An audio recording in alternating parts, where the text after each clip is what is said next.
Hey everyone, and welcome to Screams After Midnight. I am Peter, that is Tim. We talk about horror movies on this show, and this episode is actually the winner of our Patreon vote. Every month on patreon.com/MailFuzzTV, our patrons vote between 4 films. The theme for this month's vote was dog films.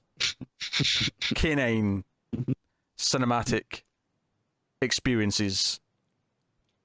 I thought you were going to say universe. Although technically, this one was a TV movie, so this wasn't actually cinematic. But, Ooh. yeah. Yeah, it was living romantic. Yeah. What's funny though, it's in HD, so they actually did a HD remaster of a TV movie, which is really funny. So clearly it has some cred. Of course. So, so the winner of the vote was Devil Dog, the Hound of Hell, which beat out Cujo, Man's Best Friend, and I can't remember the fourth one. Oh well, doesn't matter. It lost. Devil Dog won. So I had never heard of this. You said to me, let's do movies about dogs, and then I said, okay, what's the 4 movies about dogs? You said Cujo, Man's Best Friend, and then you just went quiet, and we had to look up other dog movies. And it was funny because I didn't even think it was gonna matter because I was like, obviously one of those will win. Like, I didn't know who was gonna vote for these, but hey, Devil Dog, it's a true underdog story. Came from behind 2 heavy hitters. People could have, we could have watched a movie where a dog pisses acid, but no, people wanted us to watch this. Is that the one with Lance Henriksen? There was Lance Henriksen and dog pissing acid in the same movie, and they didn't pick it.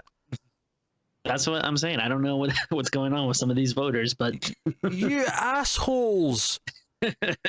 My God, first Trump and now this shenanigans. What the hell?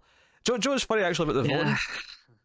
Is that sometimes it's like it'll all be one-sided towards the really well-known popular movie, so you think it's really obvious. But every so often, like this one, they'll all almost be really one-sided, and not entirely, but almost. For this one, just because of the title. I think that's why this won. I think because it's called Devil Dog, the Hound of Hell, that's why it won. You know what? That's fair. I'll give it to people. That's, I guess I guess that's one way to vote when you literally don't know anything other than the name of what you're voting for. All right. Yes. Your critique, because I wanted to watch Lance Henriksen, the acid piss. That's what I wanted to watch. But anyway, I know, me too. But yeah, we'll start spoiler free as we always do, and we will warn you before we go into spoilers in the middle. But yeah, so Devil Dog the Hound of Hell is about a family who adopt a new puppy, and then the puppy just happens to come from the mother who was satanic ritualized by a cult, and we cut to a year later, the dog's grown up. And the dog is kind of influencing the actions of the family. The kids start to be a lot more aggressive, the wife is a lot more mischievous, and the father eventually kind of figures out that something's going on. And it might all trace back to the dog. The devil dog, you might say. So that's the premise. So I'll ask him the all-important question that we always kind of kick off the conversation with. The important question that the entire spirit, the tone, the feeling, the atmosphere of this entire episode all hinges upon. Tim, did you enjoy Devil Dog, the Hound of Hell? You know what? I actually kind of did. I was surprised because I thought it's a TV movie, so there's obviously kind of like a look and a quality to it, and it's a little bit older, and I didn't really have much knowledge of it, so I was kind of like, all right, here we go. But as I was watching it, I gotta say, I liked a good bit of what I saw. Now, don't get me wrong, it's not amazing, and I would say probably about halfway, 2/3 or so into the movie, I thought it did get a little dull, unfortunately, but there's definitely stuff in there that I liked. Like, I like the beginning. There's some really like funny. Like cheesy stuff, like especially when the dog is a puppy, when it's like, some people are just looking at it, but then the camera will do like a really dramatic close up with like evil strings playing, and sometimes the dog will have little green lights in his eyes to like show that there's evil going on.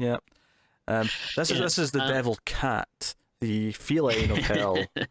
This is Firefly. Yes, you cause trouble, don't you?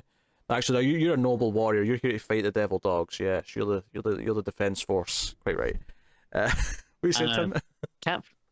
Oh, Cat from Hell is a Stephen King short story. Oh. What is it with him? Cats and dogs killing people? He's all over the place. Pick a side, damn it, King. Pick a side. They did adapt it into an anthology movie, but I cannot remember which one it was. Cat's Eye? No, not Cat's Eye. Although that would make sense, but it might have been maybe a Bava movie. Ooh. Or I don't know. I could be wrong. For some reason, I'm thinking either Black Sunday or Tales from the Dark Side, which I know is not Bava. I think you mean Black Sabbath, because Black Sabbath's the anthology movie by Bava. Sorry. Black Sunday is aka The Mask of Satan, which is a good movie, but most definitely not anthology. Oh, okay. Yeah, I always get those two mixed up. But anyway, yeah, Devil Dogs, though, it was funny because I kept having to pause and like take little pictures and videos of the movie just because the puppy reminded me of my fiance's puppy, who, you know, she got about like a year or two ago, who we love immensely, but is also extremely, chaotic. And a lot of scenes here reminded me of like, oh, this is kind of the way like we love this dog and everyone else just like hates it and is afraid of it. Yep, no, I can see that. Firefly. You know better, cat. So yeah, I thought it was okay. Like I think it has its moments. Like there's definitely moments where I like the absurdity of it. There's moments later on when you see the more demonic version, and it's gloriously bad and it's great. There's some moments where the dog's influencing people early on that I quite like. I kind of agree with you though. There's a point after, because you get the idea that okay, it's affecting the kids and then the wife, and I like how the kids make sure the dog's home alone with the wife at one point so that he can get a hold of her, and you think he's going to kill her, but he actually just pulls her into his influence essentially. Yeah. And there's some fun stuff with that afterwards, but there's definitely a point maybe around the 50-minute mark where okay, we're at that point. We know what's going on, and then it becomes about the husband kind of realizing and investigating it, and it kind of goes into a screeching halt of where it just kind of gets boring, and I'm like, oh, this investigation stuff is kind of dull. I don't care. We don't care about Detective Human. We care about Devil Dog. Yes, exactly. That's what we signed up for. Yes, Detective Dick. No, I think the big problem is like, yeah, you're kind of like pointing out some of like the really fun stuff, with the dog and, him like influencing people. And I feel like the big problem is we don't get enough of that. Like as the movie's starting, we get some of that. So it's fun. And then you kind of get excited because you're like, oh, well, surely it's just going to ramp up from here. But then they kind of, like you said, probably around the 50-ish minute mark or whatever, it seems like there's just a big stretch where you don't even like see the dog. And then like, when there is, like a body count starts building, it's all stuff that you just kind of hear about the next day. Like there's a lot of stuff, you're not really seeing. And it needed to have a little. It really slows down because there's a scene earlier on. The first thing that happens when he's still a puppy is that the dad like almost like puts his hand in the lawnmower, right? And it's this really intense scene where it keeps cutting between the dog's face and his face, and his hand's like going towards it, and he's sort of holding on to it and trying to pull it back, and he's almost going to just tear his hand apart. And that scene is really over the top and silly, and I thought, oh yes, I'm into this. Let's do more of this crazy stuff. Exactly. And then it kind of never really got there again, outside of the moments where he actually becomes the real devil dog, and those are really funny. Although I will say this, the image quality tanked for those scenes, bizarrely. Oh yeah, it feels like it. Yeah, it feels like it switches to like a completely different like movie or something. And it's funny because it's really local. When it first cut to the scene that happened in, I was going to be like, oh, is this like a director's cut and this is like the shitty version of the footage that was lost and that's why it looks like crap. But then the effect came in, and the only two scenes that are affected are the scenes where he turns into like the full devil dog, and I was kind of like, oh, however they did this effect meant they couldn't remaster it properly, and that's why it looks like shit. Okay. I don't know that for sure. That's my guess, is that they couldn't clean up this film because it just looks like shit. That would make sense. Yeah.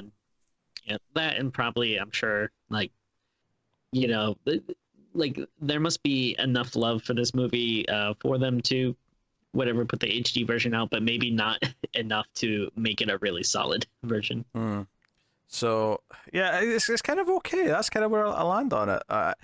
It Yeah, I definitely wasn't as like at the end of it, I kind of thought like, all right, this is just gonna be some forgettable thing that we watch and just like it's kind of like, oh yeah, whatever. But at the end of it, it's like, oh, okay, that wasn't that bad. It's not overly great, like, but it was a pleasant little like, oh, okay, yeah, yeah, like I think it's got some moments, and they just maybe start to be a little few and far between as it goes on. And it goes into kind of dull territory, and I guess it's like if they're on a TV movie budget, they spent it all.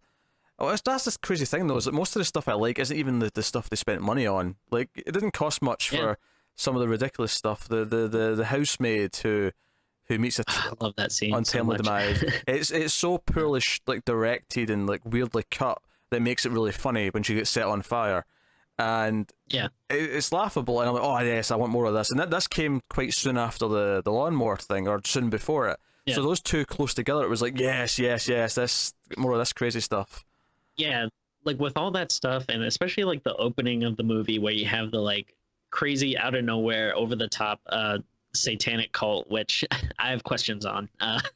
But like all that stuff in the beginning, it it's very like okay, like you don't think that you're in for like some hidden masterpiece, but it does like set you up for the kind of like, oh, like this might be a like so crazy that it's actually kind of like great kind of movie, and Yeah. unfortunately it doesn't really reach those heights. Especially since But in that opening scene when they're doing the rituals, it cuts to this really overly done red like POV of like the evil force like coming for the dog, and it's just this really stark red like forest. It's like really weird, but it was kind of interesting. I was like, oh, okay, it's just doing things. Things are happening.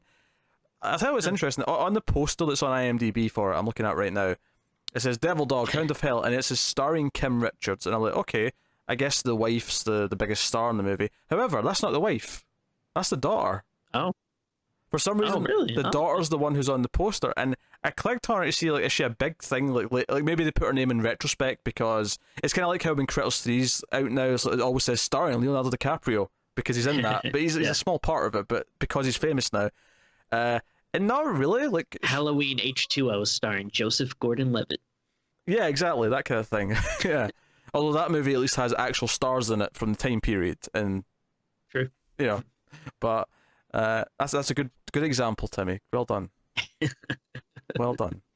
Yeah, so that was kind of weird. She was in Like, Assault on Precinct 13, but that was before this. That was a couple of years Oh, before this which- one. Which cop did she play? I'm going to assume she was the little girl that gets killed at the start of that movie. Oh, oh, so not one of the prisoners either. So not one of the prisoners, no. Okay. I love how you I'll have think to that rewatch it. this 12-year-old in this was playing an adult in the previous film. That's Tim logic right there. Hey, Hollywood's crazy, man. Some of the casting choices are unexpected.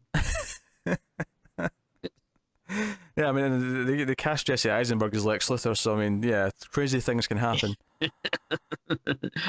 Well, and sometimes you take a risk and it works out pretty good. Yes.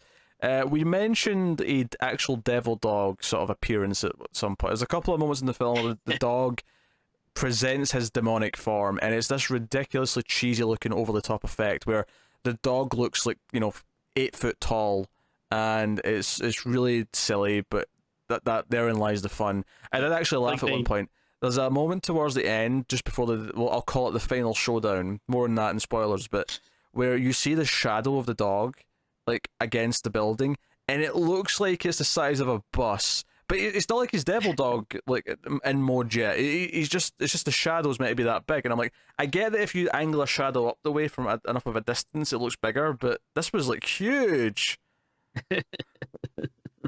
just over the top. Yeah, I guess it's that demonic presence. Oh sure, yes. Oh god. So of course the movie starts with the girl is upset because they come home to find their dog's dead. Yeah, that was a bummer. I mean, I guess the implication is the guy who's like selling all the puppies, like maybe he killed the dog intentionally, so that when he came by the next day to like try and sell puppies, they'd be like, "Oh, we want a dog." I did not get that. If anything, my thought might have been that Mhm. the cult did that because they were targeting this family, and so they wanted them to have to adopt another dog. Well, no, that still works. That's. I'm assuming he's a part of the cult, hence why he has all the puppies to No, sell. no, he was like arguing.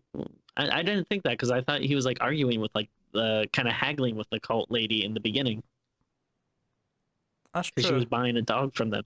That's true. I guess they gave him all the puppies after they were all born, and then just expected him Yeah. to distribute them. As I suppose, okay, that's fair. That's fair. And it's just, but if they specifically target the family, then it's just lucky that they happen to know the guy who sells the dogs, that works at the kennel. Oh, without a doubt. Yeah. Yeah. I mean, I- we got questions for sure. I don't sure. know if there's a director's commentary out there, but we.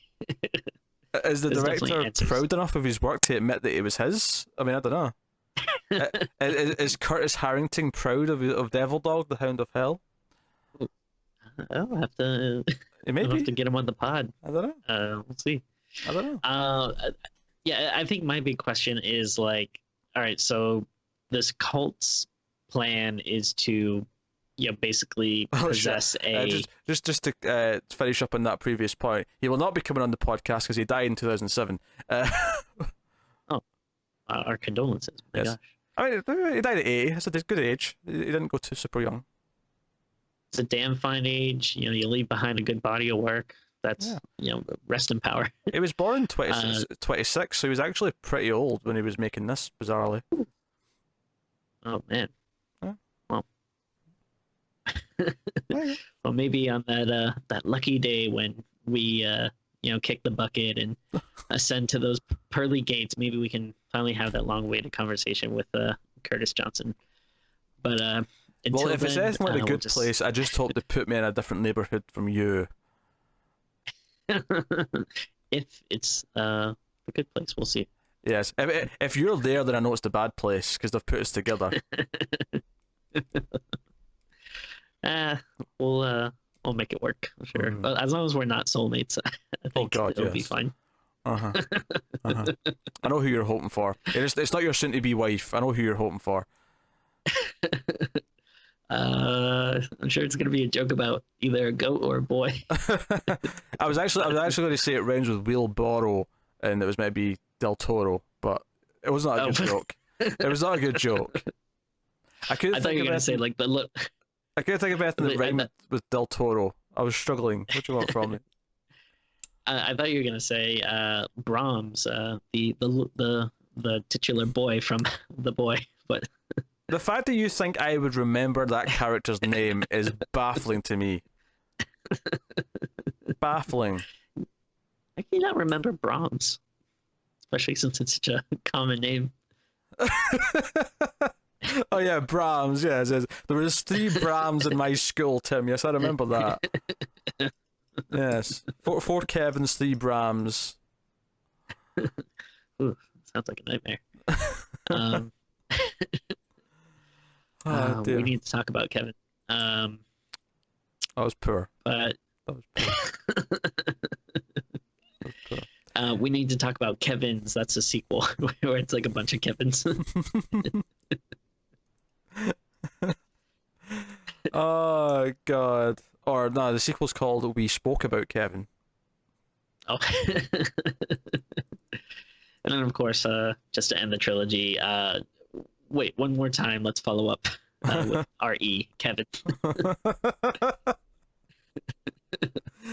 The second film is just called Kevin's, and the third one is Kevin 3 because they run out of ideas. Well, it'd be 3D. Let's face it. You need to see Kevin in that third dimension by that point. Now, if we're going with Predator rules, it would be Kevin, Kevin's, and then the Kevin. Oh, well, wait a minute. The second Predator movie was not called Predators. The third one, I was ignoring Predator 2 for the joke so I could get to the Okay, Kevin. okay. God damn it, Tim. God damn it, you're just deconstructing it. I'm not happy. I'm not happy. If you can tell that there's not a lot to talk about in Devil Dog, despite the fact that there's some enjoyable elements, you'd be right. You'd be right. So we're tangenting a little bit, alright? Bear with us. Yeah, yeah, it's I mean, do you just want to go into the spoilers? Yeah, spoiler So, warning. okay. Spoilers. I mean, because the cast aren't bad. They're not particularly great, but they're not bad either. You know. The neighbor is god awful. I'm Oh, sorry. sure, that's fair. But he but which I mean, though, if you're watching a cheesy horror movie, that can be kind of fun. Like, it's kind of funny Hmm. seeing it in his scenes, especially when he's trying to get mad. Um, but yeah, oof, he was pretty bad. Yeah, he's pretty bad. He's all friendly at first, but then Devil Dog kills his dog, and he's like, "That was it was that dog next door. Put him down." And then they wake up next morning to find that he's floating in his pool, which was surprising because you'd think, did the dog just push him into the pool? Is that what happened? I guess. Um, Well, I mean, like you should have had something like he says he's gonna get revenge, so there need to be a scene where the family's gone and he's breaking into the house or something, and that's when like the devil dog goes crazy. So like mhm. what's fun, and we kind of already talked about it, but the two opening scenes where you're seeing the devil dog's powers, like first he well, I guess he doesn't really light the maid on fire. She kind of like gets lit on fire by a candle, but you kind of get the sense that I don't know, he's moving Yeah, stuff around he or something. influenced it. He like made sure her arm would hit the flame or whatever. Yeah. Yeah. But then it's great though, because then she's like screaming and spinning around, and then you see the dog looking at her, and then the door just closes, and Yeah. like, all right, so that's like really fun. And then like you said, the lawnmower scene is really fun, but we need more of that. Like that's it. Like Yeah, because you need to see him either pushing him in the pool or doing something to him, like the the neighbors. neighbor and the principal. Yeah, the neighbor's there to add like an extra bit of body count or whatever. Whereas, because after that, it becomes about how the kids are acting really mysterious and they're kind of got a bad attitude, and we get the teacher comes back to tell the parents that, oh, the son planted like evidence on the other candidate for class president so he would win, and the daughter's doing something. And obviously, I do like the scene where they leave the dog home with the mum, because then she like runs away from the dog, and then eventually when the dad comes home, she's turned. It's like in Vision the Body Snatcher. She's become one of them, Yeah. and I'm like, okay, all right, that's kind of fun. And then I do kind of like later on where after the scene where the teacher comes over, after that we get a scene where the wife's saying to the husband, "Oh, I tried to go over to because he's asking about, oh, where are you last night, because you weren't at the class you were supposed to be at," and she's like, "Oh no, I went to see the teacher. I figured that I could persuade him in ways that you couldn't to let this go with the kids." And he's like, "Wait, you seduced him?" "Yes." And he's like, obviously distraught by this revelation. Yeah. He's like, "Well, I care about my children, so I made sure." And it's like, "Well, I'm gonna go see him myself. He's my friend. I don't think he would do that." So he drives over to see him, and this is where we get the glorious scene of like the teacher wakes up and Devil Dog's there. The Devil Dog's chased them to the house and got there first in front of the car, and comes in, and we get all this like glorious, like the smoke machines cranking it out on full blast. There's a bright light behind him. It's just this ridiculous dog puppet head, just moving, and it makes him run out into the street and get hit by a car, which of course the main guy like witnesses as he arrives. So this is what prompts him to go on a trip. Well, actually, no. First he goes to like a. See, this is the weird thing. It just cuts to him sitting with this old woman in what is also a bookstore, and she's kind of an expert on Satanism. Well, I guess she's like I don't know if she's supposed to be like a mystic or some type of psychic conduit or something, but hey, she knows her stuff, whoever she is. It was that scene that I always say where they find someone who's an expert in these like shitty supernatural horror movies, but it doesn't even go through the effort to build her up or explain who she is. It just kind of cuts to her and she's out there, and she's giving him all these advice. Oh, this symbol's to ward off evil, and then she's like, oh, this guy might know about it, and he actually takes a trip to a different country. He flies to a different place, and he ends up just getting in a cab. He talks to the cabbie for a little bit, and then he meets this like monk wizard dude who's like, oh, he's like, oh, there's evil around you. Oh yes, here's this symbol. I will draw it on your hand. This will fight the evil, and put it back in the bottle for 1,000 years. So he gets this symbol. He arrives. But it might cost you your soul. Yes, that was it. He arrives back home, and the dog's basically like stalking him as soon as he gets home in the car. So he goes to his work. I'm not even sure where he works. They talk about him working a lot. They never actually really mention what he does. Yeah. And it's like a plant though that he's at, and the dog sort of chases him in. This is where the big final showdown happens. And all it really amounts to, we get the glorious devil dog in full swing again with the light and the big puppet head and all that. But all it really amounts to is that he holds up his hand with a symbol and a bright light comes out of it, and they just kind of have like a face off, and eventually the white light wins, and that's it. Yeah, he has kind of like Iron Man hands. Like it looks like he's about to shoot something out at the dog. But he's basically just staring down the dog with this bright white light coming out of his hand, and that's ultimately what wins. The dog just kind of poofs away, if you will.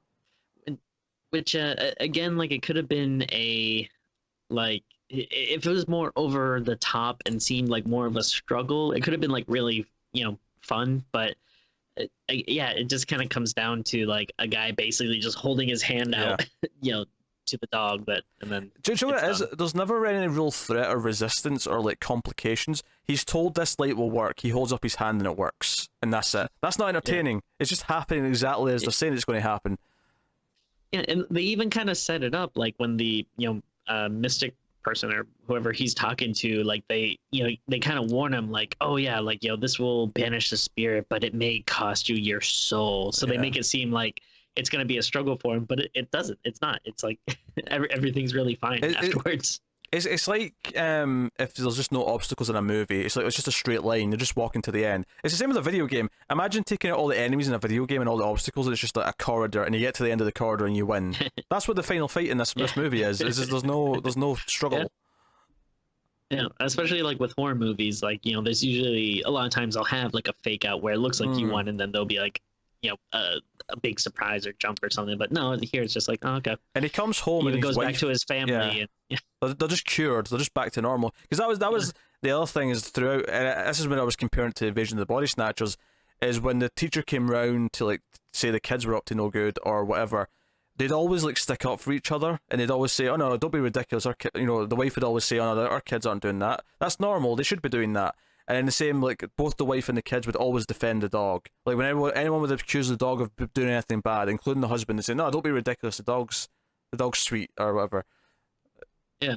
See, I thought, like, that's what was going to happen in this movie, is we were going to get more of a, like, oh, the family loves the dog, but everyone else hates him and is scared, and, like, but no, it's just pretty much, like, the dog's obviously in control, like, no one is ever, like, kind of misled, like, they're instantly under like his influence.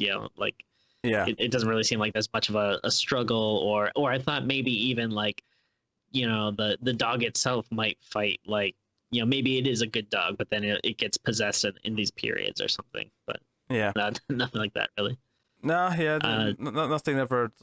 There was no like complications or revelations or just like interesting obstacles. It played out really straightforward once he got this like advice and this symbol in his hand, and it just kind of ended. And there's one moment at the end where the kid's like, hey, there was like 9 puppies in that litter, like what about all 9? And he's like, well, I don't know, and they drive off, and that's the end of the movie. He really is just like, who cares? Not our problem. The end. Not our problem. We stopped our dog, that's fine. They should have just like cut to the White House and just see someone giving the president a puppy. Crazy ending. So one thing is like you never really like I never really understood what like the ultimate goal of anyone is. Like so you have the satanic cult, and like ultimately what are they trying to do? Like they're putting this demon in this dog and then I guess putting it out into the world and everything, but then it's like, okay, are they monitoring these families? Is there something they want them to do? Like do they want them to claim their souls, or is it just like we just want evil to go out there and exist in the world? Like you really don't get anything other than just they want evil to spread, and they want this demon or whatever to go through all the dogs so that it spreads to the people. There's never any like, okay, this is what their goal is, or this is why they're doing it, or anything like that. And then like when the kids and the mom gets possessed, it's like, okay, so you're obviously under this influence, but what does it want you to do? Like it seems like it wants you to be a bad person, but is that all it wants? Is there something bigger it's working towards? Will it eventually take over everyone? Is that the idea? Because there's never any real threat of it taking over him, the husband. And more to the point, it tried to get him to hurt himself in the the first scene, as opposed to Yeah. try to take him over. So yeah, it's a little bit murky and And I don't, inconsistent in that sense. yeah. And is there a reason why it couldn't take over the dad when it could like take over everyone else? Like, I don't know. I don't know. You know, this definitely feels like a plot for like an 80s cartoon or something, like, you know, where like the bad guys have like a new plot every week. Like it just seems like something like one week they'd be like, puppies, that's what we'll use. Like, I don't know, and then back to the drawing board. I get that comparison. I do. Yeah, that's basically the movie. I don't have a whole lot else to add. It's actually really kind of straightforward, and well, there's a couple of crazy moments that kind of perk you up, and oh, this might be fun. It kind of dies down a bit too much after that. So, I feel like ultimately I'd have to say it's kind of mediocre, okay-ish, in a goofy, bad horror movie kind of way, not in a serious movie kind of way. Has a couple of moments. It's definitely better than like, you know, hey, I'd rather have this than, you know, a legitimately bad movie or something. Like at least you know, we can say that there are some, you know, interesting parts, but yeah, it's again, it's another one of those like, it's a little bit of a wasted opportunity, because yeah, if they did, you know, have a little bit more outrageous stuff and, you know, a few more scenes of the dog doing stuff, it, you know, could have went from being kind of boring / mediocre to like, oh, like a surprising little, you know, fun like B movie. Yeah. No. But yeah, that's basically it. I guess we'll just, you know, rate it. Just call it a short episode, because sometimes they just don't give us enough to really go much further. Yeah, but the main family acting wise are okay. I mean, the kids aren't amazing, but you know, they're meant to be kind of controlled and zombified almost to a point. So I mean, it's kind of like whatever. They're perfectly like fine for the time. Yeah. Okay, what are you giving it, Tim? What are you rating it? I think I'm gonna give it a 5.5. I feel like, you know, it is pretty much you know, obviously the big points are just kind of the you know, the dullness and the boringness that you kind of get in the later half of the movie, but I still, you know, I wasn't mad at it. There was still enough that I enjoyed that I want to give it a little bit of a bump over the halfway point that you know, so yeah, it's not bad. Yeah, I'm going to be a bit harsher. I feel like it's not the worst thing ever, and like we say, there is some moments, but I think for me, ultimately, it's still like a 4. It's, you know, it's close to the mediocre, but it's tedious enough at times in certain parts of the plot, and they drag it down for me. And ultimately, by the end of it, like my general feeling is like, like, you know, I'm never going to watch it again for a fact, but I definitely. I don't feel like I gained much by watching it either. Like, you know, I didn't get that much out of it, so. Shame. I wouldn't mind watching. Yeah, it might be hard to sit through the whole thing again, but I could see something like especially watching it like with Melissa or something, because we both really love dogs. Like, so I could see it's like watching the beginning, and I tell you what, I'd probably give it a lower score if that puppy wasn't so dang cute. Oh my god, it was real cute little furball in the beginning, even, which I kind of wish it was a puppy throughout the whole movie, because like I really liked all the times when the puppy was like supposed to be evil, but he's so cute, and like they have like the housekeepers, like, you know, she's freaking out and like doing like, you know, the signs of the cross and stuff, but it's just like a little puppy looking at her. Like, I wish. Yeah, it's definitely more ridiculous early on, and it's ridiculousness that's fun. And once it loses that, it just kind of gets turns into a dull investigation movie or paranoid movie or whatever. But there you go. The investigation scenes are the worst part of any horror movie. Is there a horror movie that does it good?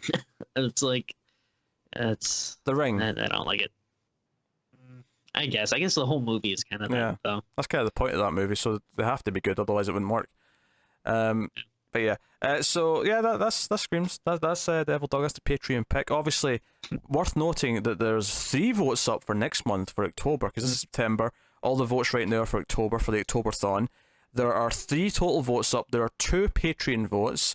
One is a franchise starter vote, which has Puppet Master, Hellraiser, Children of the Corn, and Leprechaun in it. And whatever one of those films wins, we'll do the first one in October, and then we'll continue through that whatever franchise it is over the next several months, just like we've done with some others. And then there's also the second Patreon vote, which is Universal Classic Monster Movies. So there's Dracula, Frankenstein, Invisible Man, and Wolfman in there. But then the third vote, which is for everyone, is a public vote, which we did this last October as well. We're doing it again this month, so there's a link in the description, and everyone can go and vote on a horror anthology out of the 4 options. So everyone can go and access that. So there's 3 votes for next month, so do check them out. Head over to patreon.com/MailFuzzTV if you want to support the show and the channel and everything we do here. You can do that over there. So we encourage you to do so. I mean, I appreciate it loads if you decide to do so. Yeah. Throughout, for most of the year, we could care less if you vote or not. But October, it's Halloween. It's like it's your civic duty to go out and vote. So it's horror Christmas. Sure. It's horror Christmas. Obviously for the Octoberthon, we'll be doing a bunch of extra episodes. There'll be tons, and we've recorded them all pretty much in advance, outside of a few towards the end, because Tim's getting married at the start of October. So celebrate Tim's nuptials with coming and enjoying streams after midnight every other day, give or take, in October. So yeah, we'll have a link to the for the voting, as well as a link to my registry if you want to get me. There'll be a live stream of the wedding. Tim's written his own vows. He's very proud. There is actually one thing I want to I want to try to get to see if I can get someone to get us for our wedding, which is I've always wanted to have my own spinner rack in my house. Oh, for comics, right? Okay. Yeah. All right. Which I think they're actually kind of like hard to get, because obviously it's not just something you go in to buy. So I think usually you have to get them like off eBay or something. Yeah. I don't think they're super expensive, but they're also not like super cheap. But that'd be my dream. Yes, Tim's very dapper. He got custom Castlevania shoes for his wedding. Yes, so good. My God, if you got like a Hellboy like portrait in the back of your suit, like what? There's some other surprises that I'll wait and I'll be posting pictures of after the wedding. This is going to be the most delightfully tacky nerdy wedding ever. Does she have any nerdy like attire or stuff? Or is sure, yeah. So basically, what we did for the groom and bridal party is everyone got like custom shoes. Like we found this person on Etsy that makes like basically like you can tell like, oh, I like this or blah blah blah, and they'll make shoes out of it. So she's wearing Harry Potter shoes because she's a big fan of that. And then we have other people in the party that like Zelda or like Simpsons or Star Wars and stuff. So everyone has like geeky shoes and stuff. But I mean, there's other stuff too that I'll wait to reveal like at the actual wedding. But stuff like our cake topper, like our what do you call it, like table seating arrangement, our rings all have like nerdy references on them. So. Okay, no, that's fun. I'm a little concerned though you're forcing her to come down to the aisle dressed as Bram from The Boy, but well, that's you save that for the wedding night. Is there anything special like in the bedroom on the wedding night, Tim? I want you to dress as the little boy from The Boy, because that's not creepy at all. No, see, that would be creepy. No, what I would do is I would want to be the boy, and then she would have to be the babysitter. Me like, I want to pretend I'm a little boy and you're my babysitter, and you're like, oh, go on then. That's the fantasy. No, that makes it weird if you're saying pretend that I'm a little boy. Pretend I'm a doll that someone else paid you to pretend is a little boy. Okay, very specific. Okay, get away from the creepy stuff. Okay, well, this is still creepy, but it's just not pedophilic, I guess, is what I'm saying. Oh yeah, definitely. Yeah, don't want to go that route. Yeah, you're meant to be wood. Yeah, exactly. Sure. I think Brahms might have been porcelain, but hey ho. Whatever. We'll watch it to figure it out. No, we will not. No, we will not. Oh, jeez, Tim, that's not happening.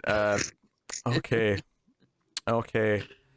I'm surprised he's not. I'm surprised he's not campaigning. I was imagining like, hey, everyone, the perfect wedding gift would be go and vote for Leprechaun in the vote. Don't you be trying any of that shit. They'll be trying it. Part of me, wait, what was the Leprechaun, Hellraiser, Puppet Master, and Children of the Corn. Okay, all of them. All stuff I either own or want to own. Delightful. Puppet Master would be tough because that box set is expensive.